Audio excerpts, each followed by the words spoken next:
महाभारत के युद्ध के बाद जब धर्म की पुनर्स्थापना हुई और पांडवों ने अपना शासन स्थापित किया, तभी संसार में युग परिवर्तन की प्रक्रिया शुरू हो चुकी थी। भगवान श्री कृष्ण ने गीता के माध्यम से अर्जुन और समस्त मानव जाति को जीवन और धर्म का गूढ़ ज्ञान दिया था। लेकिन जब द्वापर युग समाप्ति की ओर था और कलयुग का आगमन हो रहा था, तो श्री कृष्ण ने पांडवों को इस युग परिवर्तन के संकेत और परिणामों के बारे में बताया था। श्री कृष्ण ने अर्जुन और अन्य पांडवों को समझाया कि युगों का चक्र अटल है। सतयुग, त्रेता युग, द्वापर युग और फिर कलयुग। ये चक्र प्रकृति के नियमों का हिस्सा है। जब एक युग समाप्त होता है, दूसरे युग की शुरुआत हो जाती है।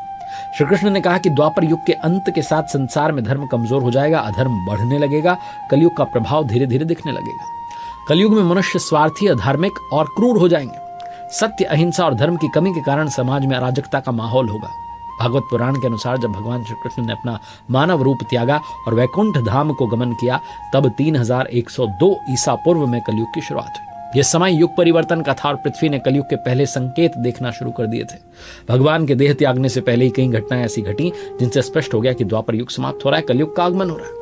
युधिष्ठिर की निर्णय क्षमता का कमजोर होना। युधिष्ठिर, जिन्हें धर्मराज कहा जाता था, जो हमेशा धर्म और न्याय के आधार पर निर्णय लेते थे, कलयुग के आगमन के साथ ही भ्रमित होने लगे। उनकी निर्णय क्षमता पहले जैसी नहीं रही। अर्जुन की शक्ति का क्षीण होना। अर्जुन, जो महाभारत के महान धनुर्धर थे और जिन्होंने अकेले अपने पराक्रम से युद्ध में कई मोर्चे जीते, वो भी अपने लक्ष्यों को साधने में असफल होने लगे। उनका निशाना चूकने लगा, आत्मविश्वास में कमी आ गई। भीम का बल कम होना। भीम, जो अपनी शक्ति और पराक्रम के लिए विख्यात थे, कलयुग के आगमन के साथ साथ अपनी बलशाली शक्ति को खोने लगे। वो पहले जैसे युद्ध नहीं कर पाते थे। नकुल और सहदेव का प्रभाव कम होना। नकुल, जो तलवारबाजी, घुड़सवारी में निपुण थे, और सहदेव, जो अपनी बुद्धिमत्ता और तेज दिमाग के लिए प्रसिद्ध थे, वो भी अपनी क्षमताओं में कमी महसूस करने लगे। भगवान श्री कृष्ण ने बताया था कि कलयुग की शुरुआत के साथ ही संसार में धर्म का ह्रास और अधर्म का विस्तार होगा। उन्होंने कहा कि जो संकेत कलयुग के प्रारंभ को दर्शाएंगे वो कुछ इस तरीके से: लोगों का स्वार्थी और क्रूर होना। कलयुग में मनुष्य स्वार्थ के लिए रिश्तों और धर्म को त्याग देंगे। हत्या, चोरी, लूटपाट और बाकी अपराध बढ़ने लगेंगे। प्राकृतिक आपदाएं। कलयुग के प्रारंभ में पृथ्वी पर असंतुलन होने लगेगा। बारिश कम होगी, जिससे फसलें नष्ट होंगी और अकाल की स्थिति उत्पन्न होगी। जगह जगह सूखा पड़ेगा और लोगों को भोजन की कमी का सामना करना पड़ेगा।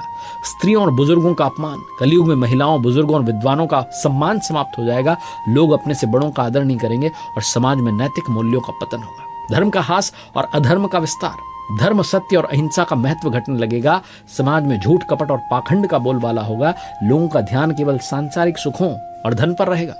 कलयुग के आगमन के साथ पांडवों ने भी अपना शासन त्याग दिया और हिमालय की ओर प्रस्थान कर गए थे। उन्होंने महाप्रयाण यात्रा की और अपने जीवन को समाप्त कर दिया। उनके जाने के बाद द्वारका का पतन हो गया, यादव वंश का नाश हो गया। कलयुग के प्रभाव से संसार में अराजकता और अधर्म का माहौल बढ़ने लगा।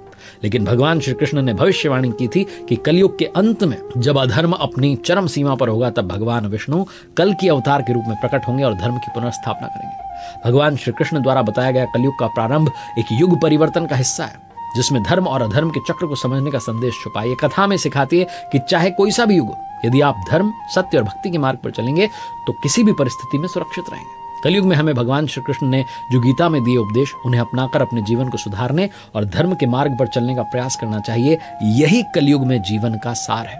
आपका फीडबैक हमारे लिए अनमोल है। कृपया बताइएगा इस कथा ने आपको कितना प्रभावित किया। आपके सुझाव और विचार आगे की कहानियों के लिए प्रेरित करते रहेंगे। जय श्री कृष्ण। प्रभु कृपा बनी रहे।